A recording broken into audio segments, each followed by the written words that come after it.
प्रिय विद्यार्थियों नमस्कार। आज हम आपको तुलसीदास जी की जीवनी के विषय में अध्ययन कराएंगे। तुलसीदास जी श्री राम के अनन्य भक्त थे। हिंदी साहित्य में उनको शशि की उपाधि से अलंकृत किया गया है। जैसे पहले भी बताया था, हिंदी साहित्य में सूर सूर तुलसी शशि उड़वन केशव दास बाकी कवि सब खगोत सम जहाँ तहाँ करें प्रकाश। आपको सूरदास पढ़ाते समय समझाया था मैंने कि हिंदी साहित्य में सूरदास जी सूरज के समान है और तुलसीदास जी चंद्रमा के समान है। तो इनका जन्म उत्तर प्रदेश के बांदा जिले के राजापुर गांव में संवत 1589 में हुआ था। आपकी माताजी का नाम हुलसी और पिताजी का नाम आत्माराम दुबे था। जीवन के प्रारंभिक वर्षों में ही उनके माता पिता का निधन हो गया था। तब मुनिया नाम की दासी ने इनका पालन पोषण किया। इनके गुरु का नाम श्री नरहरिदास था। आपकी पत्नी का नाम रत्नावली था। वे बहुत ही विदुषी थीं। उन्हीं के उपदेश से ये भगवान की भक्ति की ओर आकर्षित हुए। इन्होंने घर का त्याग कर दिया और घूमते घूमते अयोध्या पहुंच गए।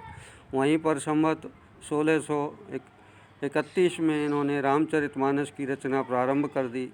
जीवन के अंतिम दिनों में इन्होंने पीड़ा शांति के लिए हनुमान जी की स्तुति की और हनुमान वाहक नाम के ग्रंथ की रचना की थी। ये अवधी और ब्रजभाषा दोनों के ज्ञाता थे और दोनों ही भाषाओं में आपने काव्य रचनाएँ की हैं। संवत 1680 में इनका स्वर्गवास हो गया था।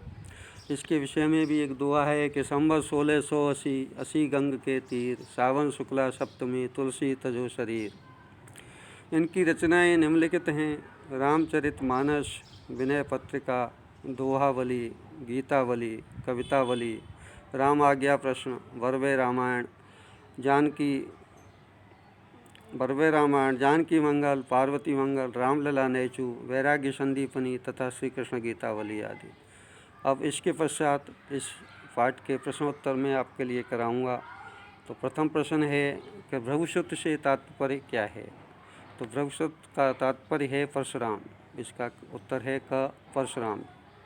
दूसरा प्रश्न है रघुकुल भानु नाम किसके लिए आया है। तो ये श्री राम के लिए आया है। इसका उत्तर है क राम के लिए। शिव धनुष भंग होने पर कौन नाराज हो रहे थे या कौन क्रोधित हो रहे थे। इसका उत्तर लिखेंगे आप। शिव धनुष भंग होने पर परशुराम जी कुपित हो रहे थे। प्रश्न पूछा गया है प्रसंग में गादिशून किसके लिए प्रयोग किया गया है। इसका उत्तर है प्रसंग में गादिशून जो है विश्वामित्र के लिए प्रयोग किया गया है। अगला प्रश्न है परशुराम ने लक्ष्मण को मंदबुद्धि किस लिए कहा था। इसका उत्तर लिखेंगे आप। परशुराम जी ने लक्ष्मण को मंदबुद्धि इसलिए कहा था क्योंकि लक्ष्मण उनसे बिना डरे हुए उनका अपमान कर रहे थे और उन्हें उत्तर दे रहे थे। जनक सभा में जनक दरबार में बैठी हुई सभा जो है हाय हाय किस लिए करने लगी थी। इसका उत्तर लिखेंगे आप।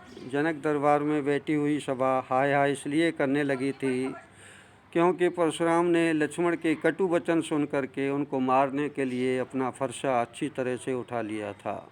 यह देख करके जनक दरबार में बैठी हुई सभा हाय हाय करने लगी थी। अगला प्रश्न है कि शिव धनुष टूटने पर परशुराम जी क्यों नाराज हो रहे थे। तो राजा जनक के यहाँ पर एक प्राचीन धनुष था जिसे भगवान शिव का धनुष माना जाता था। परशुराम जी शिव जी के शिष्य थे, अतः उनके धनुष को तोड़ा जाना उन्हें अपने गुरु का अपमान जैसा प्रतीत हुआ। इसी कारण वे शिव जी के धनुष के तोड़े जाने पर नाराज हो रहे थे। राजा जनक ने सीता के स्वयंवर में क्या शर्त रखी थी। तो राजा जनक ने सीता के स्वयंवर में यह शर्त रखी थी कि जो राजा शिव जी के धनुष पर प्रत्यंचा चढ़ाएगा सीता का विवाह उसके साथ किया जाएगा। सभा में आए हुए विभिन्न राजाओं और राजकुमारों ने धनुष पर प्रत्यंचा चढ़ाने की कोशिश की परंतु वे सभी असफल रहे। इसके बाद श्री राम ने गुरु की आज्ञा पाकर शिव धनुष पर प्रत्यंचा चढ़ाने का प्रयास किया। ऐसा करते समय शिव धनुष बीच से टूट गया था। यहाँ कुमड़वतिया को नहीं पंक्ति में लक्ष्मण की कौन कौन सी विशेषताएं बताई गई हैं। तो इसका उत्तर है यहाँ कुमड़वतिया को नहीं इस पंक्ति में लक्ष्मण के निर्भीकता और वीर स्वभाव के होने की विशेषता का पता चलता है। परशुराम लक्ष्मण संवाद के प्रसंग के आधार पर परशुराम के चरित्र की विशेषताएं बतानी है। ये निम्नलिखित हैं।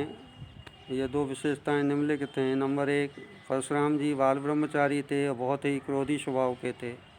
दूसरी विशेषता है, ये अत्यंत वीर स्वभाव के थे। उन्होंने बार बार इस धरती को राजाओं से रहित कर दिया था। अगला प्रश्न है, इस परशुराम लक्ष्मण संवाद का सारांश लिखना है। पूरा पाठ आपके लिए समझा दिया है, इसकी व्याख्याएं मैंने लिखा दी हैं, तो इसको आपको स्वयं ही करना होगा।